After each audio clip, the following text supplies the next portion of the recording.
করে অনেকে আছেন এজমার রোগী, তাদের পাও ভিজাইলে অসুবিধা হয়, পায়ে পানি লাগালে তাদের সমস্যা দেখা দেয়।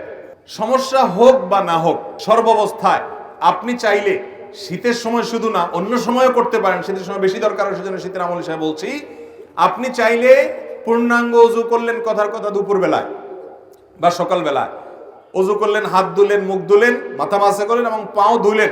পাও ধোয়ার পর অর্থাৎ পূর্ণাঙ্গ ওযু করার পর ওযু অবস্থায় যদি আপনি মোজা পরেন এবং মোজাটা যদি চামড়ার হয়, চামড়া মোজা হলে সর্বসম্মতিক্রমে মাসা হয়ে যাবে। কাপড়ের মোজা হলে মাসা হবে কিনা ইখতিলাফ আছে। তবে আমাদের আজকাল যেসব মোজা পাওয়া যায় একেবারে পাতলা, পরলে পার ভিতরে ফাঁকা দেখা যায়, এটা পরে নরমালি হাঁটা যায় না অনেক দূর পর্যন্ত, এগুলো তো মাসা কোনো হওয়ার কোনো সুযোগ নেই। তো যাই হোক, আপনি যদি ওযু করার পর এরকম মোজা পরেন তাহলে সেক্ষেত্রে সেই মোজা পরা অবস্থায় আপনার বাড়িতে অবস্থান থাকাকালীন করলে 24 ঘন্টার মধ্যে ওই মোজা খোলা ছাড়া আপনি ওযু করতে পারবেন। কিভাবে?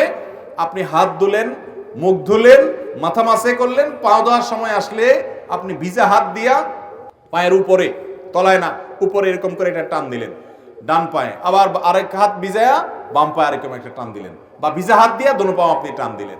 তো এইভাবে মাসাহ করার মাধ্যমে পাও ধোয়ার কাজ হয়ে যায়। এবং এটি আহলুস সুন্নাল জামাতের গুরুত্বপূর্ণ একটা আকীদা যে তারা আহলুস সুন্নাল জামাতের সকলেই মাসাল খুফাইন বা মুজার উপরে মাসা করাকে জায়েজ মনে করে।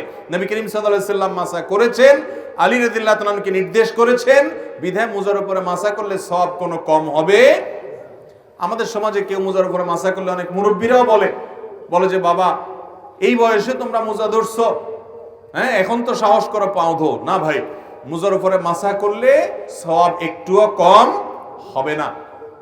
তো শীতের মৌসুম বিশেষ করে মুজার উপরে মাসা করা আমলটি করা যেতে পারে। অনেক মুরব্বী আছেন, অনেক অসুস্থ মানুষ আছে, এজমার রোগী আছে, কষ্ট হয়, তারপরও সে মুজার উপরে মাসা করে না, না জানার কারণে।